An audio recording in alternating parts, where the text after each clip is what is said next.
नमस्कार दोस्तों, स्वागत है हमारे एक और वीडियो में। आज से हमारी टीजीटी पीएचडी की तैयारी एक नए तरीके से शुरू हो रही है।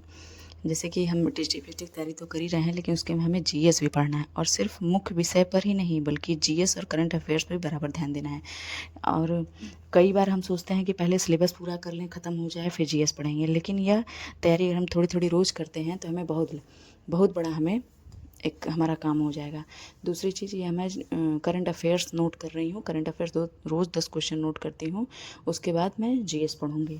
मैं आज रोज़ जीएस के महत्वपूर्ण टॉपिक पढ़ रही हूँ। जैसे कि जीएस में लूसेंट पढ़ रही हूँ। उसमें हिस्ट्री हो गया, ज्योग्राफी हो गया, संविधान, विज्ञान, करंट अफेयर्स साथ साथ और मुख्य विषय भी और भी पढ़ेंगे। दोस्तों, सफलता एक दिन में नहीं मिलती।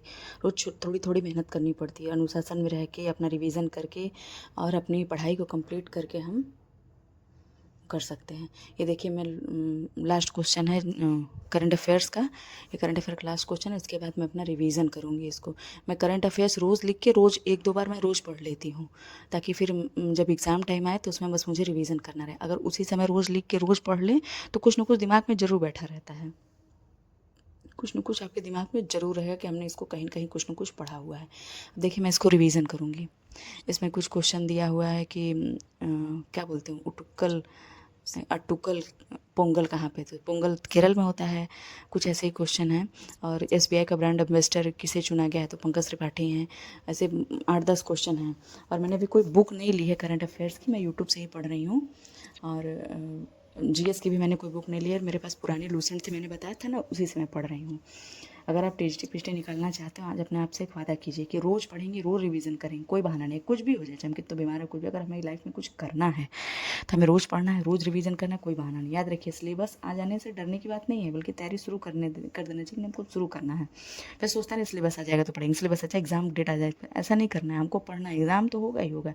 पहले ये तो सोचिए कि एग्जाम के लिए हम प्रिपेयर्ड हैं। अगर मेरा एग्जाम हो जाएगा 1-2 महीने में, क्या मेरा पूरा सिलेबस कंप्लीट है? पहले आप ये सोचिए। याद रखिए, सिलेबस रहने से डरने की कोई बात नहीं है।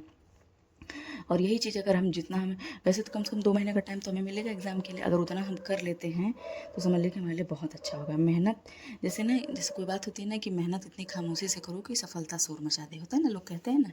अब इसके बाद देखिए, मैं यहाँ जीएस पढ़ रही हूँ। आप लोग भी अपना पढ़ाई स्टार्ट करिए दोस्तों। सोचिए मत कि हमारे पास बहुत समय मिलेगा, हमको बहुत समय नहीं मिलेगा पढ़ने के लिए। यहाँ मैं जीएस पढ़ रही हूँ लूसरन से। आप लोग भी अपनी पढ़ाई स्टार्ट कर दीजिए, क्योंकि नोटिफिकेशन जैसे ही आएगा वैसे ही हमको लगता है कि 1-2 महीने का टाइम मुश्किल से ये लोग देंगे। उसके बाद से, क्योंकि बहुत दिन से ये कह रहे हैं कि वैकेंसी आएगी, वैकेंसी आएगी, सब लोग चूँकि मजाक में ले रहा है। अभी बहुत लोग भी, हमें भी विश्वास नहीं हो रहा है कि वैकेंसी आएगी, लेकिन बहुत लोग मजाक में ले रहे हैं। लेकिन अब भी पढ़ना स्टार्ट कर दीजिए, अपने सब्जेक्ट को समय ज़्यादा दीजिए। और ऐसे ही वीडियो देखने के लिए हमारे चैनल को सब्सक्राइब करें। Thank you.